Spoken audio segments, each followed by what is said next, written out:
We have to talk about immigration.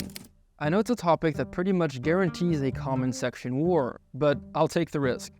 I've been looking into the data on the nearly 3.4 million regular and 300,000 irregular migrants that came to Europe in 2022. They've come to work, study, join family members, escape war, or other reasons, which I kid you not is its own category in visa statistics.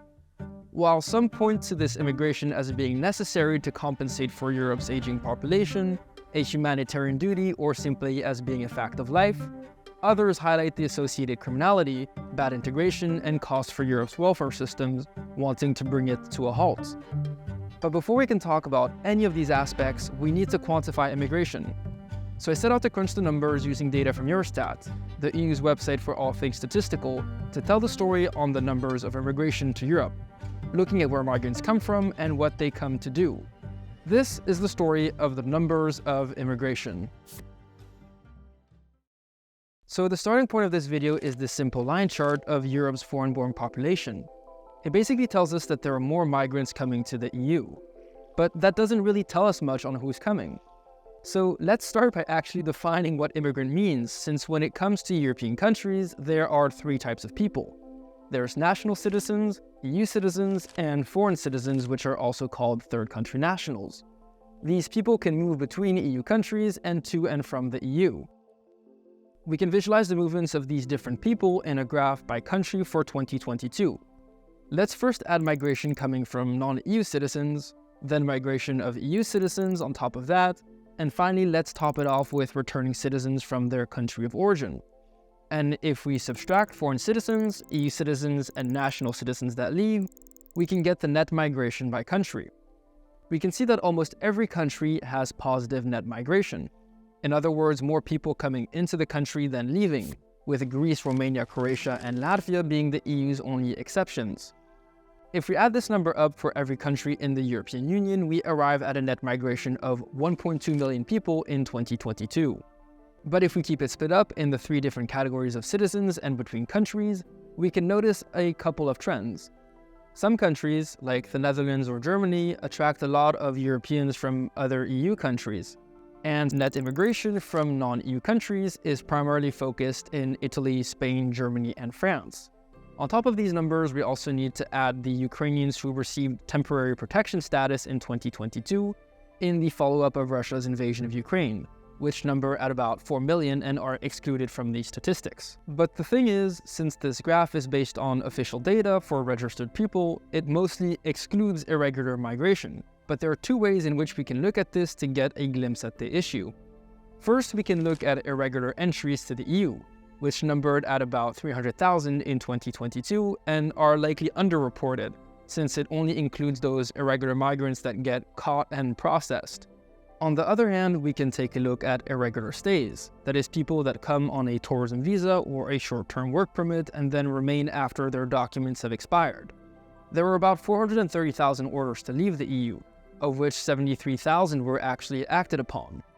These two numbers, that of irregular entries and irregular stays, are hard to match up with one another, since people that come irregularly might eventually have the right to request asylum or obtain regular status through government regularization campaigns that take place in some countries.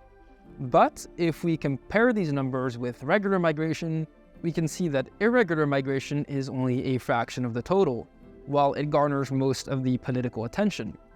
So let's go back to regular migration and focus on another type of statistic, that of residence permits, in order to get an idea of where Europe's migrants come from and what they come here to do. What we can basically do is look at valid residency permits at the end of each year. To do this, let's first group countries by area. Sub-Saharan Africa, the Middle East, North Africa, Pakistan, and Turkey, a category that stirs a lot of controversy since it singles out Muslim countries, the rest of Asia, the rest of Europe, Oceania, Canada and the US, and finally Latin America. We can see that the distribution of migrants from these areas differs significantly between countries. First, there is migration from Sub-Saharan Africa, migrants which mostly found their way to Sweden, France, Belgium, and Portugal, where they make up between 20 to 25% of all the resident permits in those countries.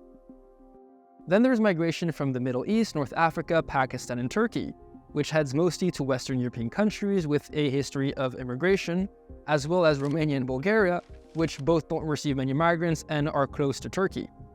In the case of Bulgaria, this is affected by the significant Turkish minority of the country.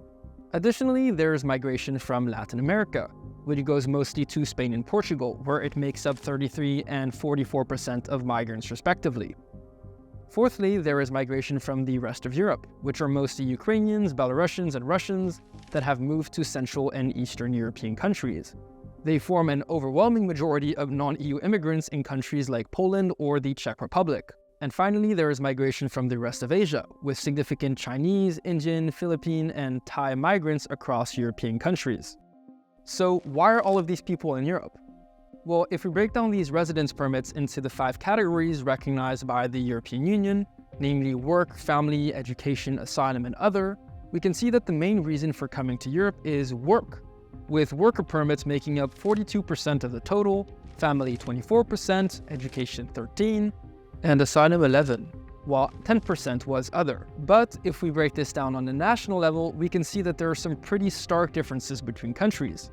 And if we look in absolute terms, the country that offered the most residence permits was not Germany, nor France or Italy, it was Poland, and has been for some time due to the about 450,000 employment visas it has been giving out to Ukrainians. In fact, Poland made up nearly 40% of all EU worker permits in 2022. But for many Western European countries, the motivation to come to Europe was not work. Instead, it was family reunification, especially since the 2003 Family Reunification Directive, which made it easier for non-EU immigrants to bring over their families from abroad. But I was also curious if there were differences as to why people were coming to Europe by country. After all, it's possible that some migrants from some countries were likelier to work, while others came here to study or came with family. So let's break down residence permits not by the country giving them out, but by how citizens of any given country arrive in Europe. If we look at the permits granted for some of the largest immigrant groups in the EU, the results are pretty interesting. We can see that Ukrainians, Indians, Filipino, and Chinese migrants are more often than not coming on work visas.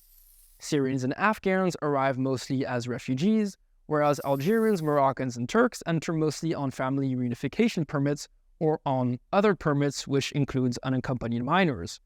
And finally, we have our special category for the UK.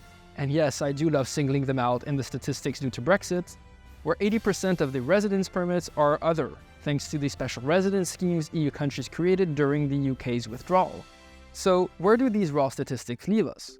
Well, they suggest that broad sweeping narratives about migration to Europe are pretty useless. First, there's huge disparity in the drivers of regular migration to Europe between countries, as well as where the migrants come from. While labor migration is a leading factor for the EU as a whole, that is skewed heavily by Central and Eastern European countries who have welcomed most of the laborers coming to Europe. On the other hand, Western European countries have family reunification as the main driver of its immigration, as a result of their long histories of migration. But there are also huge differences between the migrants of different countries and the residence permits they come on. This has several implications for European countries' migration policy, both in terms of the role migration can play to alleviate problems related to Europe's aging and shrinking population, allocation of social benefits, but also in terms of cultural compatibility. If you found this video interesting and would like me to dive more into the topic of migration, particularly related to the subject of Europe's ethno-cultural minorities and the economics of migration, then let me know in the comments down below. This was Into Europe. Thanks for watching. If you liked this video, make sure to like, comment, and subscribe. If you'd like to learn more about Europe's ongoing farming protests, then I would invite you to watch this video, or if you'd like to watch a video about the ECB's latest innovation, the digital euro, then watch this video.